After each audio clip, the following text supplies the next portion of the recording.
आप सबों को जय मसीह की। आज की सुबह हम जिस बात पर मनन करने पाएंगे वो पाया जाता है पहला राजा उसका 18 अध्याय और उसका 41 वचन। फिर एलिय्याह ने अहाब से कहा कि उठकर खा पी, क्योंकि भारी वर्षा की सनसनाहट सुनाई पड़ती है। इजराइल में सूखा पड़ा हुआ है। एलिय्याह नबी को परमेश्वर कहते हैं कि अब बारिश होने को है, और एलिय्याह अहाब से कहता है कि उठकर खा पी, क्योंकि भारी वर्षा की सनसनाहट सुनाई देती है।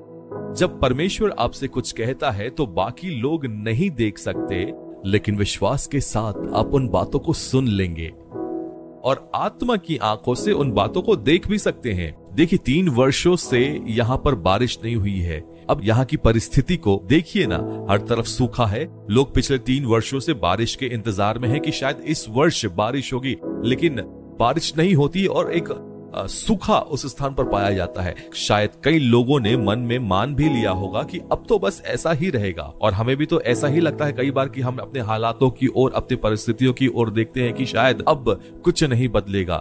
लेकिन यहाँ पर एलिय्याह अब कर्मेल पर्वत पर चढ़कर घुटनों में जाकर अपने सेवक से कहता है कि जाकर देख, क्या बारिश होने जा रही है। तो पहली बात, जब आप प्रार्थना करें तो विश्वास भी करें।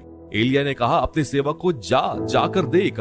इतना विश्वास कि जब परमेश्वर ने कहा है कि बारिश होगी, और जब मैं प्रार्थना में परमेश्वर के सम्मुख उसके वचन के अनुसार प्रार्थना में बैठा हूं, तो विश्वास के साथ जाकर देख। क्या जब आप प्रार्थना करते हैं तो उसका प्रगटीकरण के लिए भी तैयार हैं? क्या आपकी आंखें परमेश्वर के उस जवाब को देखने के लिए, जिन बातों के विषय में आप प्रार्थना कर रहे हैं, क्या आपकी आंखें उन बातों को देखने के लिए तैयार है? क्या आपकी आंखें उस प्रगटीकरण को देखने के लिए तैयार है? तो आज क्यों ना परमेश्वर से मांगे कि परमेश्वर मेरी आंखों को तैयार करिए, ताकि जिन बातों के लिए मैं प्रार्थना कर रहा हूं उन बातों के प्रगटीकरण को भी मेरी आंखें देख सके।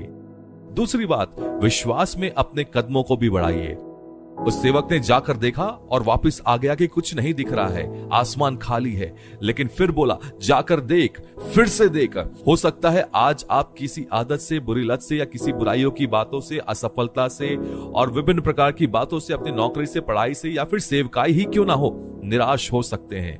आज आप इन सब बातों की वजह से हताश हो सकते हैं और अंदर ही अंदर आप टूट रहे हो सकते हैं कि शायद आपने किसी से बांटा भी ना हो इन सब बातों को, और अंदर ही अंदर आपने शायद मन ही मन मान लिया होगा कि अब यह सब कुछ नहीं बदलेगा, शायद ये हालात ऐसे ही रहेंगे, अब तो मुझे ऐसे ही जीना है। शायद किन्हीं बातों से आज आप हार मानकर अपनी हार को स्वीकार कर उन हालातों से, उन परिस्थितियों से कि बस अब कुछ नहीं हो सकता, आप जाकर देख रहे हैं कि शायद बारिश होने को है, शायद इस बार जब मैं जाकर देखूं तो बारिश दिखेगी।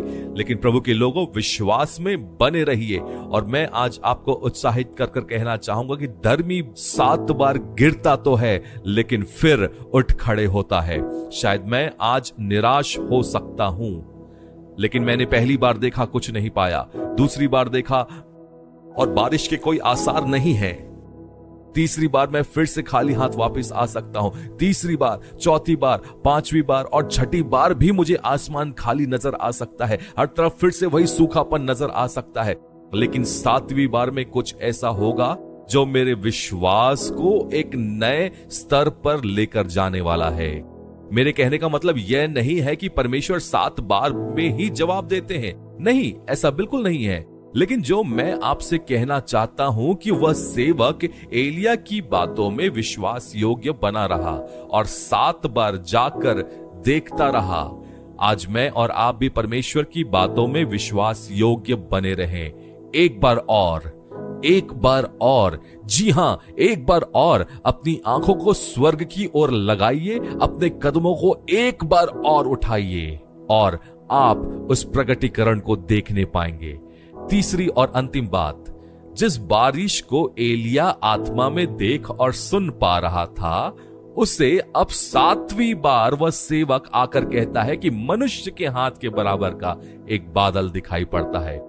अब जरा इसे ऐसे समझिए, परमेश्वर के हृदय में हमारे लिए भलाई की बातें हैं जिसे मैं और आप आज देख नहीं पा रहे हैं, लेकिन अब जैसे इस सेवक ने देखा, वैसे ही जब मैं और आप विश्वास योग्यता में परमेश्वर के प्रति बने रहेंगे तो एक गवाही के साथ आकर कहेंगे कि मनुष्य के हाथ के बराबर का एक बादल दिख रहा है। तो जो बातें परमेश्वर मेरे लिए देख पा रहा है, जो बातें परमेश्वर के हृदय में मेरे जीवन के प्रति है, जब मैं विश्वास योग्यता में बने रहूंगा तो मैं भी उन बातों को देखकर कहूंगा, एक गवाही के साथ लौटूंगा कि परमेश्वर मेरे जीवन में भला करने जा रहा है और उसने मेरे जीवन में भलाई को किया है।